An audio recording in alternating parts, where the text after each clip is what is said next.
Hey, it's DeagleBeagle. We're gonna talk about Iron Hands. It looks a lot like Hariyama, and it functions similarly, but it doesn't have guts. You might want booster energy with it or some other item. Personally, I've used Iron Hands on a hard Trick Room team with Pincursion, Farig. Iron Hands or Hariyama has been really good with Farig because you can fake out them, but they can't fake out you.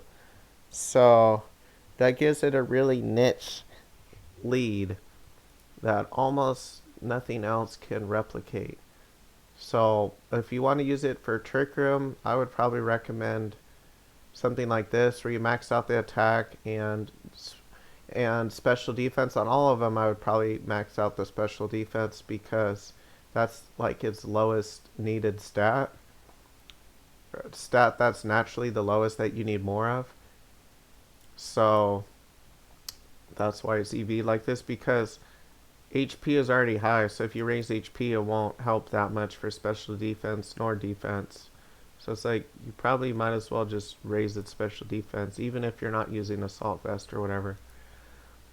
And then this one is basically the same one except not on a Trick Room team.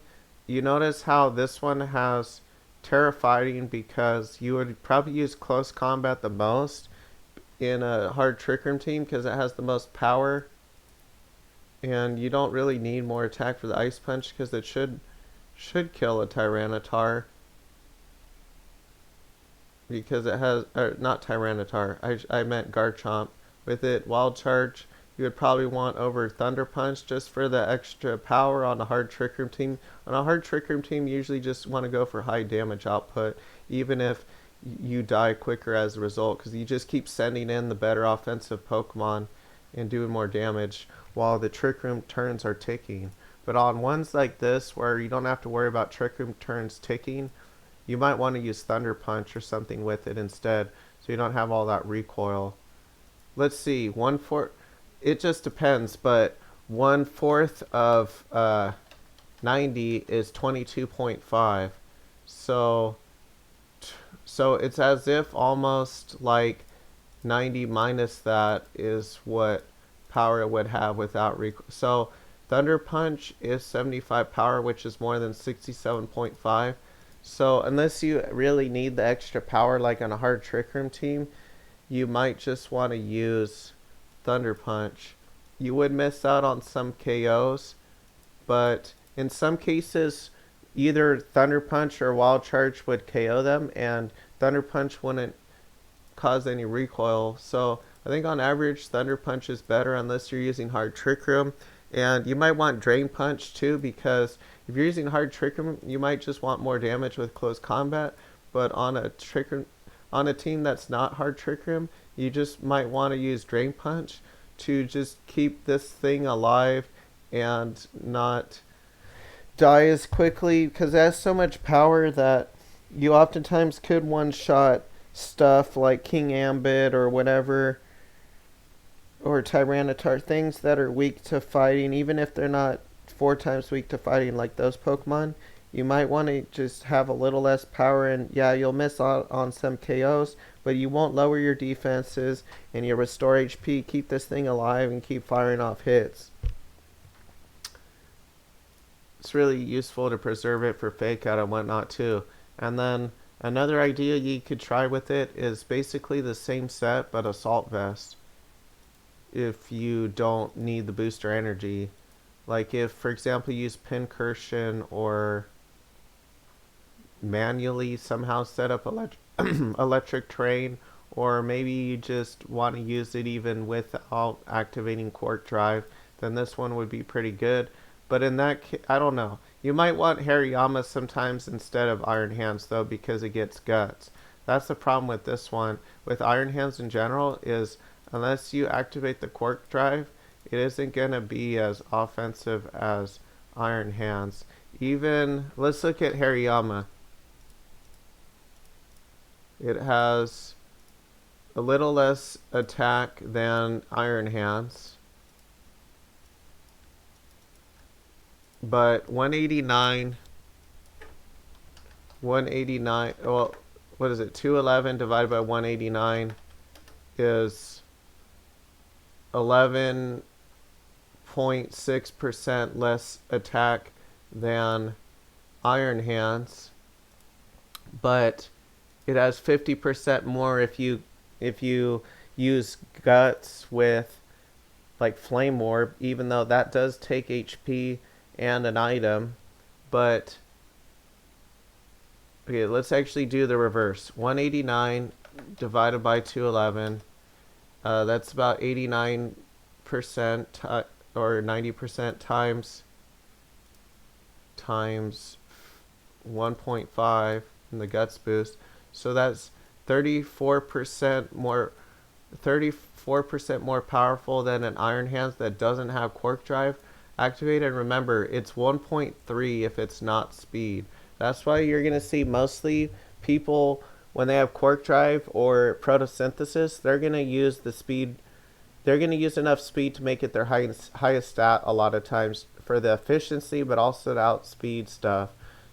But for this Pokemon, that's not going to work because that's such low speed compared to its other stats. You would want to use Adamant.